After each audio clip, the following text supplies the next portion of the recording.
Have you ever wondered why some parts of the Bible seem so different from others? I mean, on one hand, you've got the Old Testament, full of ancient laws, epic stories, and some pretty intense rules.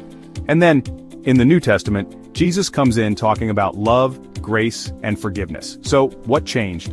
Let's jump back to the year 225. Early Christian communities were having a sort of identity crisis. They respected the Hebrew Bible, what we often call the Old Testament, for its deep history and spiritual wisdom. But as more people started following Jesus, there was a new question: should Christians still follow all those ancient laws, or was there a new way forward? Now here's the thing, they didn't just toss out the Old Testament. Instead, they started seeing it as the foundation for something even bigger. The laws and stories from the Old Testament were like the roots of a tree, essential, grounding, but only the beginning. The branches, leaves, and fruit, that's where Jesus' teachings came in. He emphasized grace over strict rule following and invited everyone into a relationship with God. The Old Testament laws were important, yes. They shaped how people lived, how they treated each other, and how they understood right and wrong. But as early Christians realized, simply following rules could only take you so far. You could check every box and still feel distant from God.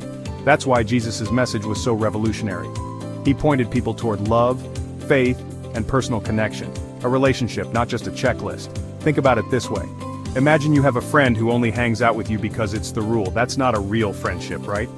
True friendship grows from care, trust, and understanding.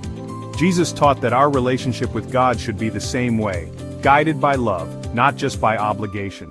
This idea changed everything. It shifted the focus from, do this, don't do that, to, how can I know God more deeply? How can love transform my life? It's not about ignoring the past, but building on it. Using the Old Testament as a guide, while embracing the new possibilities Jesus offers. So, whether you're reading ancient scripture or just trying to be a better person today, remember this. Transformation starts on the inside. Laws can set boundaries, but love and faith invite real, lasting change. And that's why, nearly 2,000 years later, millions are still inspired, not just by the rules, but by the